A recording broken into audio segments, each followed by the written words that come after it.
उत्तर प्रदेश में शिक्षक भर्तियों के लिए एक और बड़ी अपडेट आई हुई है, जिसमें एक नई शिक्षक भर्ती आई हुई है। इसके लिए क्या क्वालिफिकेशंस है और इसमें किस प्रकार से आप आवेदन कर सकते हैं, सिलेक्शन प्रोसेस के बारे में इसके बताया जाएगा। साथ ही साथ नया जो सिलेबस है, जिसके अकॉर्डिंग आपको एक परसेंटेज के रिगार्डिंग आपको जो है यहाँ पर 2 पार्ट दिए जाएंगे सिलेबस के, और क्वालिफाई होना होता है।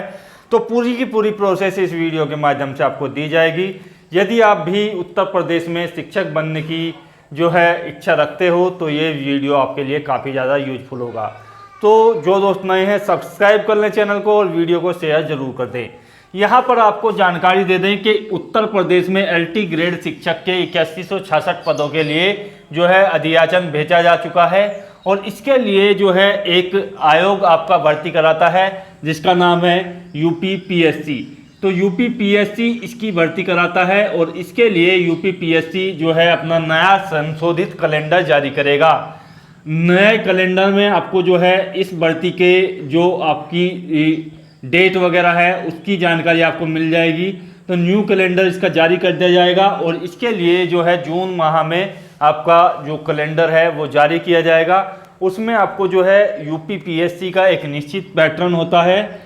अगर कोई महामारी या इस तरीके की, जिस तरीके से आपका कोविड-19 आया हुआ था, अगर इस तरीके से नहीं आता है तो इसका बिल्कुल फिक्स रहता है। ये अपनी डेट पर ही आपका एग्जाम्स लेता है और अपना रिजल्ट जो है तय समय पर अनाउंस करता है।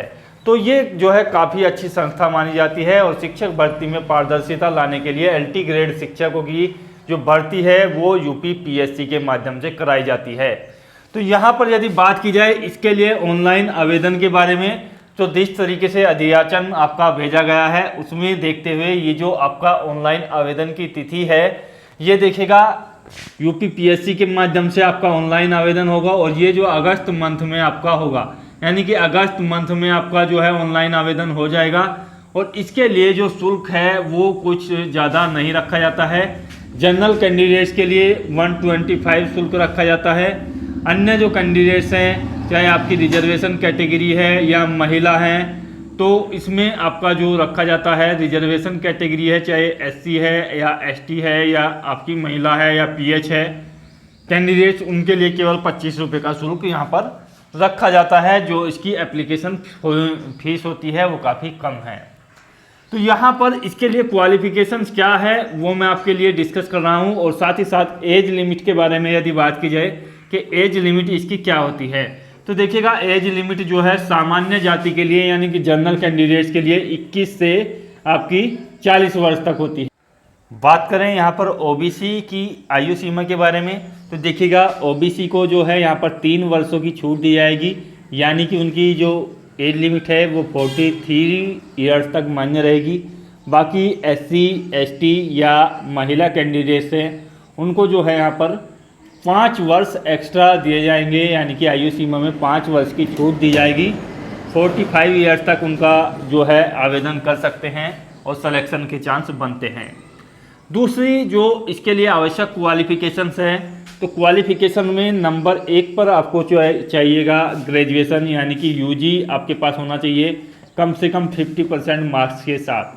ग्रेजुएशन आपके पास होना चाहिए 50% मार्क्स के साथ। दूसरी जो ज़रूरी क्वालिफिकेशंस है वो है आपके पास BEd की डिग्री, BEd या इसके समकक्ष डिग्री होनी चाहिए, और इसमें भी कम से कम 50% मार्क्स आपको चाहिए होंगे।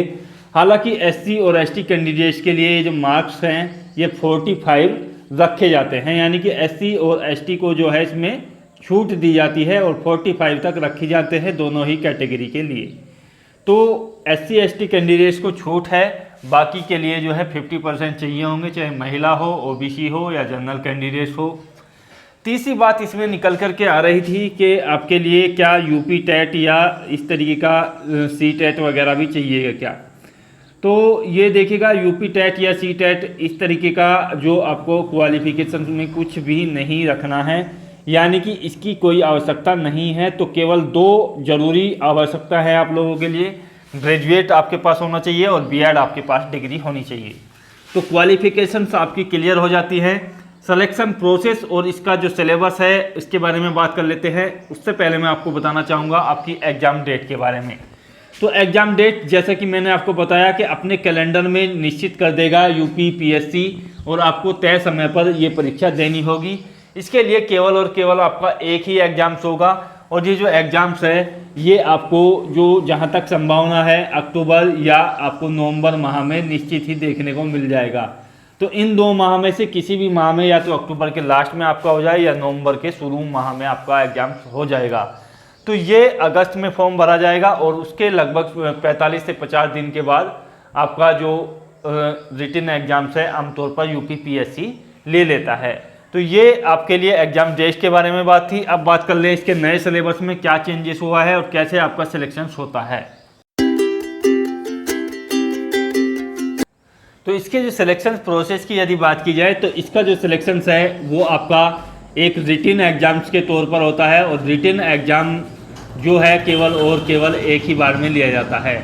रिटन एग्ज़ाम्स आपका जो है 2 पार्टों में डिवाइड रहता है, और इसके लिए टाइम आपको जो है 2 घंटे का दिया जाता है, यानी कि 120 मिनट का आपका क्वेश्चन पेपर होगा, और इसमें जो है 150 आपके लिए क्वेश्चंस होंगे।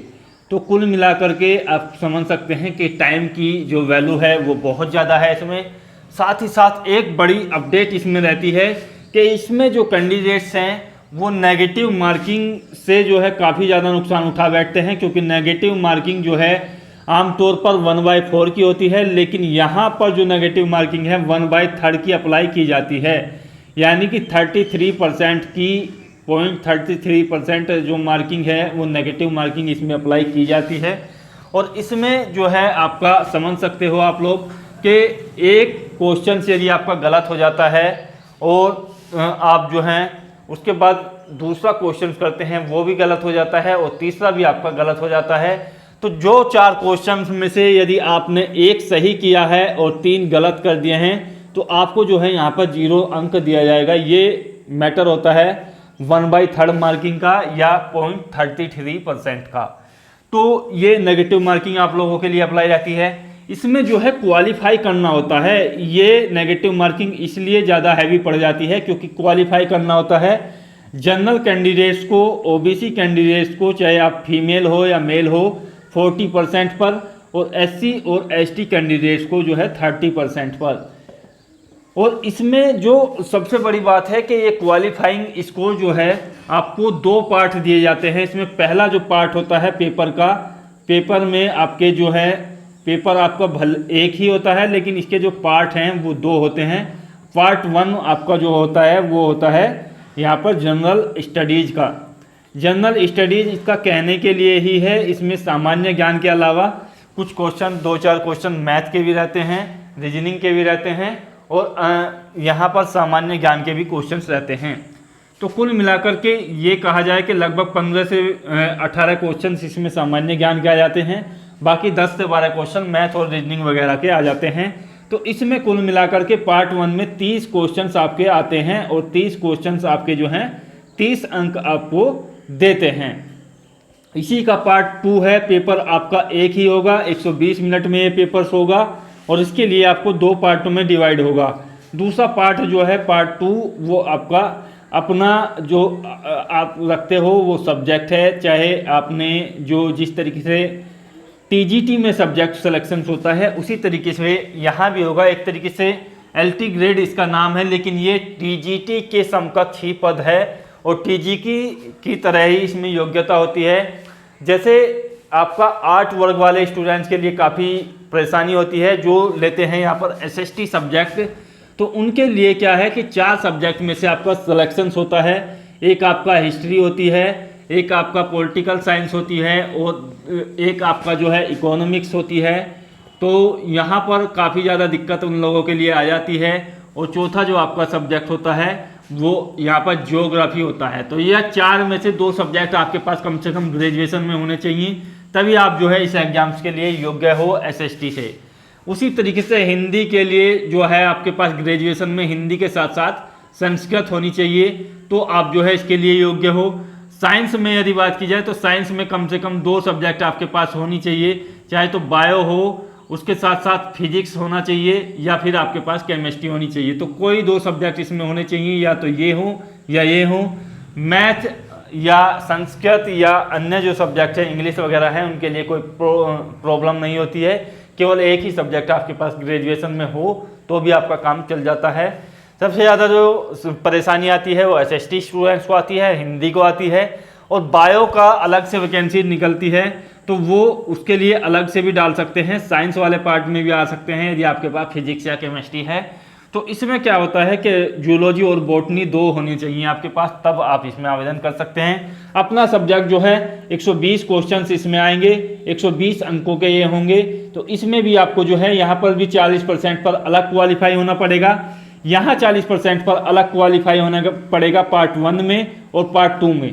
ये ही दिक्कत सबसे बड़ी आ जाती है कि यदि किसी का पार्ट 1 में जो है बहुत ज़्यादा स्टूडेंट फेल हो जाते हैं और उनका जो मार्किंग है वो पार्ट 2 के लिए फिर चेक ही नहीं की जाती है उनकी कॉपी, तो यहीं से आपको दिक्कत बन जाती है।